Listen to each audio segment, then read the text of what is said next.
الحمدللہ رب العالمین والصلاة والسلام علی سید الانبیاء والمرسلین الصلاة والسلام علیکہ یا سیدی یا رسول اللہ وعلی آلکہ واصحابکہ یا سیدی یا حبیب اللہ۔ سلسلہ اصلاح کی بات، موضوع قدرت کا کرشمہ۔ حضرت سیدنا زید بن اسلم رضی اللہ تعالیٰ عنہ بیان فرماتے ہیں، میرے والد گرامی قدر نے مجھے بتایا کہ ایک مرتبہ امیر المؤمنین حضرت سیدنا عمر بن الخطاب رضی اللہ تعالیٰ عنہ لوگوں کے درمیان جلوہ افروز تھے کہ وہاں سے ہمارے قریب سے ایک شخص کا گزر ہوا جس نے اپنے بیٹے کو کندھوں پر اٹھا رکھا تھا۔ جب امیر المؤمنین نے ان کی طرف اپنی نگاہ دوڑائی تو فرمانے لگے کہ آج تک میں نے کسی کو اتنی زیادہ مشابہت رکھتے ہوئے نہیں دیکھا، یعنی باپ اور بیٹے کوئی شکل و شباہت جو ہے وہ بہت زیادہ ان کی مشابہت ہے، ایک دوسرے سے ملتی ہے۔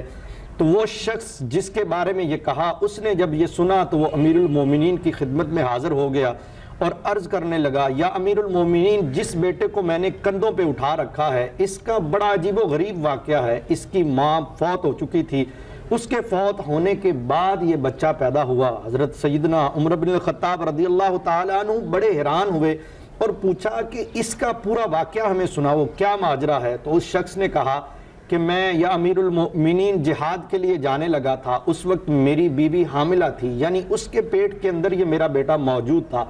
تو میں نے جاتے ہوئے اللہ تعالیٰ کی بارگاہ میں دعا مانگی، یا باری تعالیٰ میری بیوی کے پیٹ کے اندر جو بچی یا بچہ ہے میں اس کو تیری حفاظت کے اندر دیتا ہوں۔ اور یہ دعا مانگنے کے بعد میں جہاد کے لیے چلا گیا۔ جب میں جہاد سے واپس آیا مجھے پتا چلا کہ میری زوجہ، میری بیوی انتقال کر چکی ہے۔ مجھے اس بات کا بڑا افسوس ہوا، بہت دکھ ہوا۔ ایک رات میں نے اپنے چچا زاد بھائی سے کہا کہ مجھے میری بیوی یعنی میری زوجہ کی قبر پر لے چلو، تو مجھے میری بیوی کے قبر پر جنت البقیع میں لے گیا۔ جب میں وہاں پہنچا تو میں دیکھ کر بڑا حیران ہوا کہ جس قبر کی اس نے نشاندہی کی کہ یہ تمہاری زوجہ کی قبر ہے، میں نے کیا دیکھا کہ اس قبر کے اندر سے ایک روشنی پھوٹ رہی ہے، ضیاء نکل رہی ہے، نور نکل رہا ہے۔ جب میں نے یہ دیکھا تو میں نے مصمم اور پکا ارادہ کر لیا، میں قبر کو کھودوں گا اور یہ دیکھوں گا روشنی کہاں سے نکل رہی ہے۔ یا امیر المومنین، میں نے اس قبر کو کھودا، جیسے ہی میں نے کھودنا شروع کیا قبر خود بخود وہ کھل گئی۔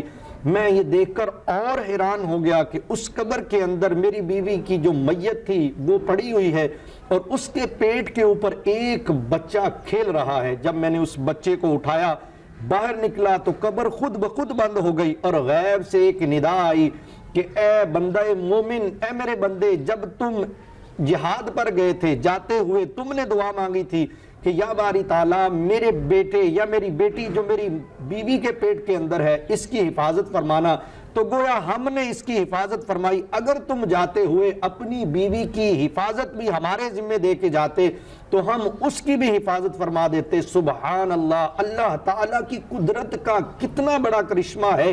وہ چاہے تو بغیر باپ کے حضرت سیدنا عیسیٰ علیہ نبینا علیہ السلام کو پیدا فرما دے۔ وہ رب چاہے تو ماں کے فوت ہونے کے بعد قبر کے اندر بچے کو پیدا فرما دے۔ جس رب نے آسمانوں، زمین، حیوانوں، درندوں، انسان سب کچھ پیدا کیا، وہ ہر چیز پر قادر ہے، سب کرنے پر وہ قادر ہے۔ امیر المومنین نے جب یہ واقعہ سنا بڑے حیران اور بڑے پریشان ہوئے، لیکن ان کا بھی یقین کامل تھا کہ جو چیز اللہ تعالیٰ کی حفاظت میں دے دی جائے اس کو کبھی نقصان نہیں پہنچتا۔ براہ کرم جب آپ گھر سے باہر نکلتے ہیں تو یہ دعا مانگ کر جایا کریں، یا رب کریم میں اپنے روزگار کے سلسلے میں جا رہا ہوں، میں مسجد میں جا رہا ہوں یا کسی نیک کام کے لیے جا رہا ہوں، یا باری تعالیٰ میرے بعد میرے بچوں کی، میری بیوی کی، میرے ماں باپ کی، میری بہن بھائیوں کی، میری بھتیجیوں کی، میرے بھتیجوں کی حفاظت تیرے ذمہ ہے۔ جب ہر چیز کی حفاظت اپنے مال کی، اپنے جان کی اللہ تعالیٰ کی بارگاہ میں پیش کریں گے تو انشاءاللہ عز و جل نہ کوئی نقصان ہوگا، نہ کوئی بیماری آئے گی، نہ گھر میں چور آئے گا۔ اسی طرح اپنی زندگی کا معمول بنا لیں کہ اللہ کی حفاظت میں جب بھی جائیں تو